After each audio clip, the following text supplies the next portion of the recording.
see that they consist of two quite different types. Most of us will be aware of this from the animal bones in our cooked meat or those our dogs chew. The thick outer shell, compact bone, has a dense ivory-like appearance, while its more delicate inner latticework scaffolding, the cancellous or trabecular bone, resembles honeycomb. The internal spaces are filled with bone marrow, which is a combination of fat and blood-producing cells. It's here that our red blood cells, white blood cells, and platelets are made. Our bones, then, are much more than just a frame on which to hang our muscles. They're also a mineral store, a factory for blood components, and the protectors of our internal organs.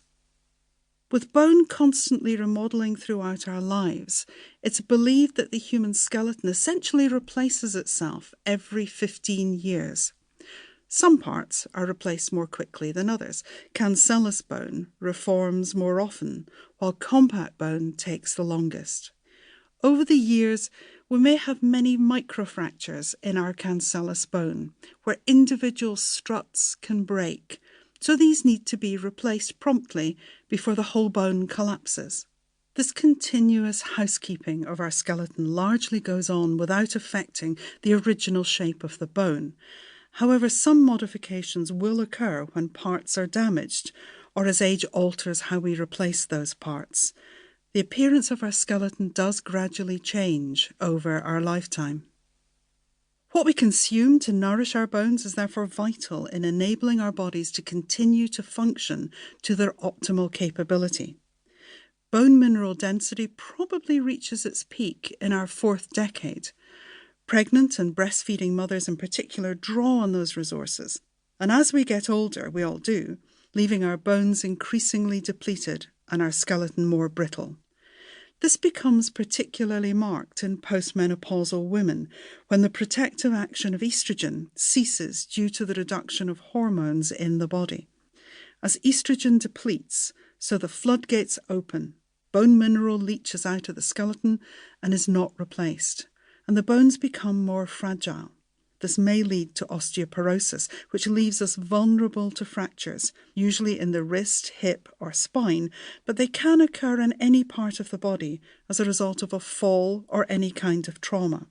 It does not have to be excessive. A fracture can be caused by the simplest awkward movement.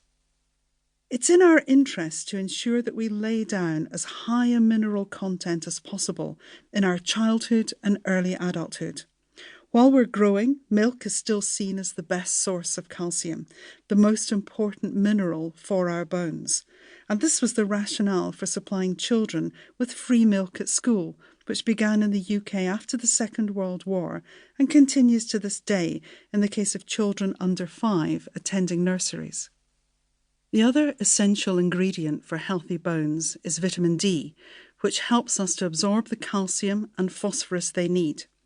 Vitamin D is provided by dairy products, eggs or oily fish, but the best source is the UVB rays in sunshine, which convert cholesterol in the skin into vitamin D. Deficiency can result in a variety of clinical conditions. It is in children that this is most evident. Babies who are permanently swaddled or young children who are kept indoors may develop disorders such as rickets, resulting in soft or brittle bones, which are most obvious in the lower limbs in the form of an inward or outward bowing of the legs. Almost every area of our body, soft tissue and hard, can carry an echo of our experiences, our habits and our activities.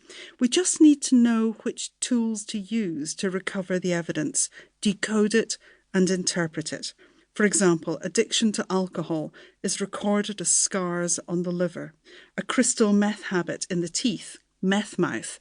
A fat-heavy diet leaves its mark on the heart and blood vessels, and even on the skin, cartilage and bone when the damage it causes results in the heart having to be accessed quickly by surgeons through the chest wall. Many of these memories remain locked within our skeleton. A vegetarian diet is written into our bones. A healed collarbone may be a souvenir of that fall from a mountain bike. All those hours spent pumping iron in the gym are captured in increased muscle.